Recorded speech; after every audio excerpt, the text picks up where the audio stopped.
Ang oras na natin mga kasinag ay 11:24. May nag-comment kasi dito na sana makulong ka. Saka pala mga kasinag, kung alaga na baboy, naibinta ko na rin.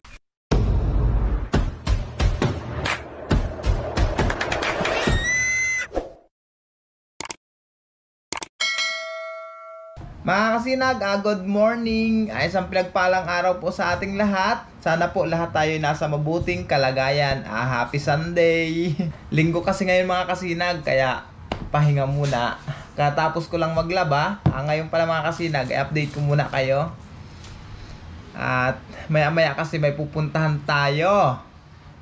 Shoutout pala sa lahat ng ating subscribers. 65,000 subscriber na tayo mga kasinag. Maraming salamat po sa inyo. May nagpapa-shoutout pala dito. Isang maliwanag na shoutout kay Kuya Rodel Custodio from San Diego, California.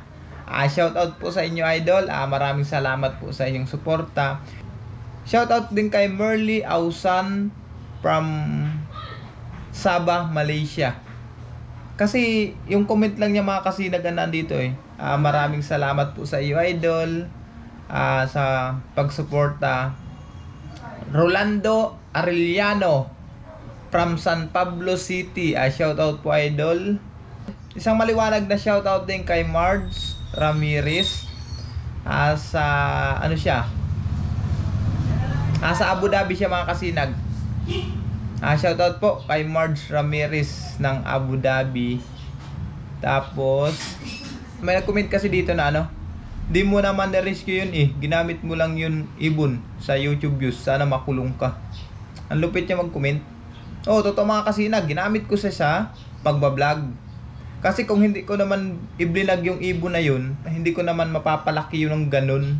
Anong isusuporta ko sa pagpakain ng mga kasinag, lalo na mga fresh meat ang kinakain ng ibon, mga karning sariwa. Naubos na nga yung mga manukudong native kakatay lang dun. Tapos sasabihin mo, sana makulong ako. Shoutout sa iyo Kane 2803. Siya nag-comment yan mga kasinag. Maraming salamat po sa iyong suporta Kane. Okay lang yan. Ayan mga kasinag, salamat po sa lahat po na nagpa-shoutout sa mga viewers natin dyan. Shoutout din pala kay Eden Vlog. Suportahan nyo sana mga kasinag si Eden Vlog. Please subscribe naman po ng kanyang YouTube channel para ma-monetize siya mga kasinag. Paki-like na rin po ng kanyang mga video. Suportahan nyo po siya. Ito lang po ang tanging lambing ko sa inyo mga kasinag. Huwag nyo po sanang pabayaan. Maraming salamat po. Ang oras na natin mga kasinag ay 11:24. Manananghalian muna tayo bago tayo umalis. Kasi nagluto ako dito ng munggo na may chicharon. Ayan Nakita nyo? Yan yung niluto natin, munggo na may chicharon. Yan po yung aming pananghalian. Kakain muna ako mga kasinag. Ayan mga kasinag, mananghalian muna tayo. Ayan Ayan, ulam natin, munggo.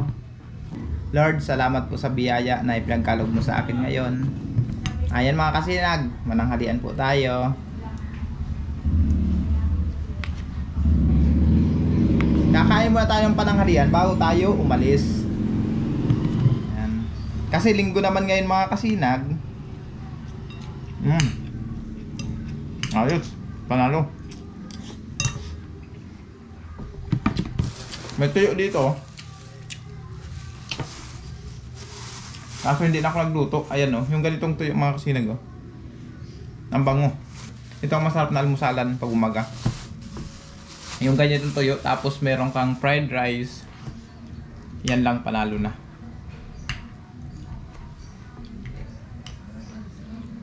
Sa susunod na sahod ko mga kasinag at ako'y nakaloob na palan, magagawa ulit ako ng chicharong baboy. Taray ko ulit mag-business mga kasinag, magnegosyo ng chicharong baboy. Alam ko marami namang gumagawa at nagtitinda ng mga chicharong baboy. Pero subukan ko rin mga kasinag, wala naman pong mawawala, di ba? Kasi dagdag income na rin sa akin mga kasinag. Yung chicharong baboy na ginagawa ko mga kasinag, pag may order lang, saka ako niluluto. Iba yung chicharong baboy na ginagawa ko, hindi kagaya naman dito sa tindahan na diretso luto na yan eh. Pakalaga, dinidiretso yung gagawa na lang chicharon. Yung chicharon ko mga kasinag, ibang klase kayo pag ako ng chicharon. Yung sa akin, pag may nag-order lang, sakto lang lulutuin. Sa mga susunod mga kasinag, makikita nyo yun. Hirap ipaliwanag eh. Hindi lang ako makabuelo ngayon, gawa ng kapos-kapos nga ako sa budget. Dahil nga dun mga kasinag sa mga pinagagastusan natin, pag-uwi pa natin ng Bicol. Nagpapasalamat po pala ako ng marami sa lahat po ng nagpabot sa akin ng tulong. Maraming salamat po sa inyo. Napakalaking tulong po ang nagawa nyo para makasurvive ako sa pang-araw-araw kong gastusin, sa pamasahe, pagpasok sa trabaho. Kasi ngayon mga kasinag, gipit talaga ako. Gawa po ng nag-uumpisa pa lang ulit tayo sa trabaho. Yung kasi ang mabigat-bigat sa akin, yung pamasahe ko papunta sa trabaho. Tapos yung pambili namin ng mga pagkain. Pero kung ako kakasahod ng mga kasinag, medyo makakaluwag-luwag na po. Sa ngayon kasi mga kasinag, talagang down talaga. Kasi iniisip ko rin yung mag-ina ko, yung budget ng mga anak ko, yung sa financial. Yung baboy namin, yung pagkain pa ng linggo-linggo, isang sako. Pero mga anak naman mga kasinag, yung alaga ulit natin baboy.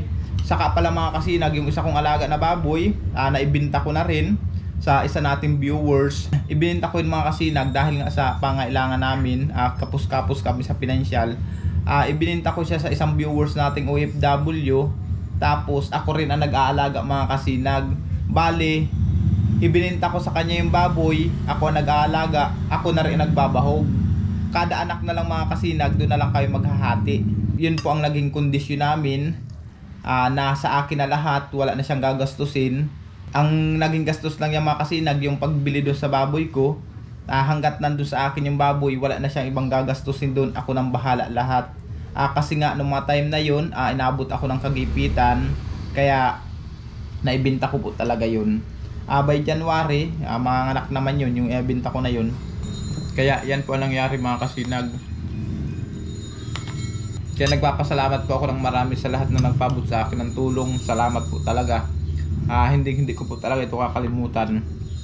Si Lord na po ang bahala sa inyo mga kasinag magbalik. Salamat po. Aalis na tayo.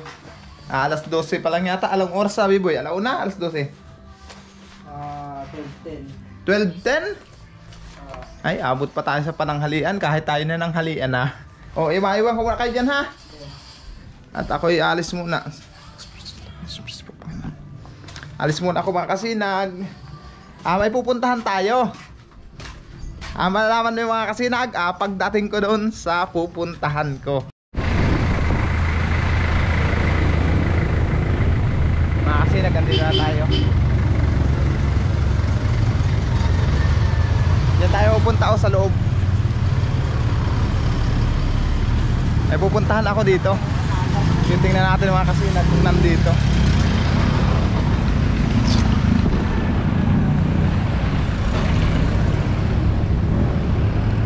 Nandito.